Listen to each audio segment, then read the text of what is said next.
سلام عرض کردیم، مخلص همه موشکافای هموطنم هستیم. بله درست حد زدی.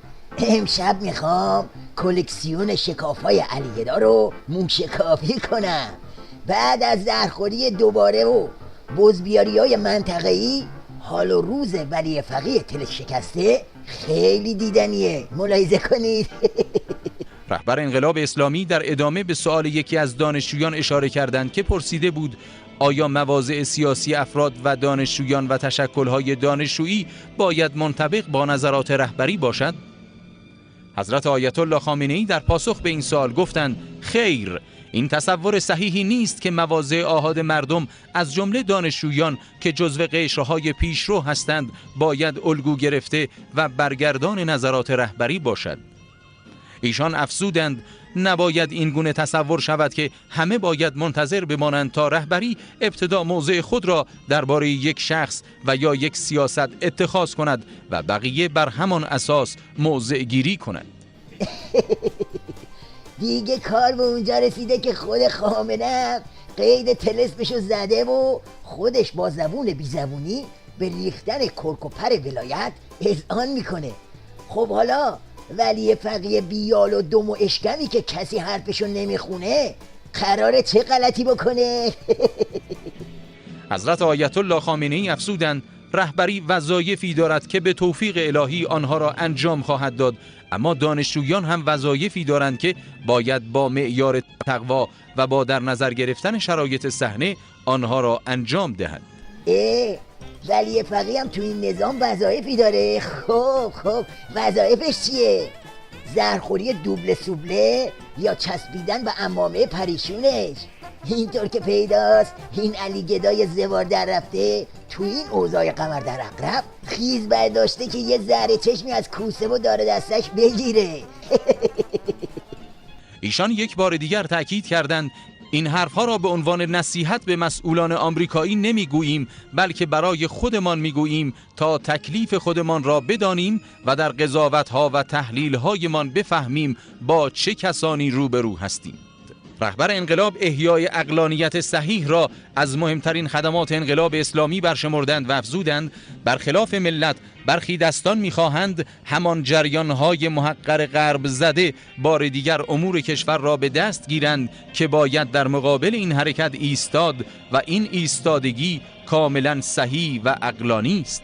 وای مامانم اینا خیلی ترسناک شدی عظما. جریان چیه؟ راستی رفقا شما بین قد کردنهای ولی فقیه با خورخور خرچنگ نظام تو جمعه بازار دیروز رابطه ای نمیبینید؟ در قصه جنایات غزه اردوگاه رو ببینید. تنها رژیم صهیونیستی آدمکش رو نبینید، اردوگاه رژیم صهیونیستی امریکای جنایتکار است، انگلیس جنایتکار است، آلمان هست که به صراحت از آدم کشی، از کودک کشی رژیم جلاد صهیونیستی حمایت میکنند. این سیمای واقعی آمریکاست.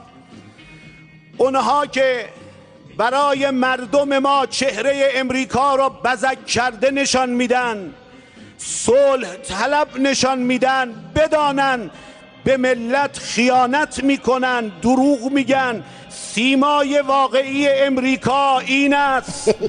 آقا یکی بگه اون کیه که داره چهره آمریکا رو تو نظام بزک و دوزک میکنه؟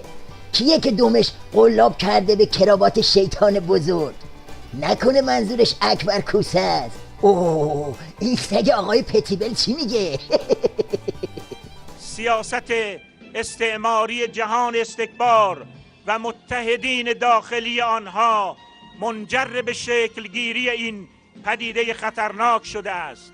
امروز رژیم صهیونیستی در پرتو حاشیه امنی که این سیاست‌های به هم تنیده شده در تضعیف حاکمیت کشورهای خط مقدم جبهه پایداری مسلمانان و حلقه‌های به هم تنیده مقاومت ایجاد کرده‌اند، فضای سیاسی را برای حمله به غزه آماده دیدند و سرانجام جهان اسلام گورستان سیاست‌های آمریکا و رژیم صهیونیستی و متحدین مرتجع منطقه‌ای آنان خواهد بود.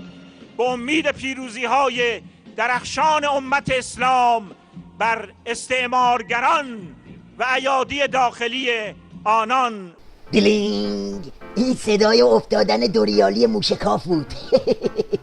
آقا علی گدا میخواد با این لشکرکشی بی سر لشکر دنب کوسه رو 3 چارک بکنه تا یه وقت حاج اکبر تو این وضعیت خر تو خر باد اکبرشاهی برش نداره و قالی رو از زیر ولی فقیه نکشه. بدبخت فکر میکنه با این هارت و پورتا میتونه بحران نظامشو خفه کنه. نه اوزی، هچلی که توش گیر کردی با این پارسای خوابیده رفع و رجوع نمیشه. این استخون جویدن ها کله شدن خودتو جلو میندازه.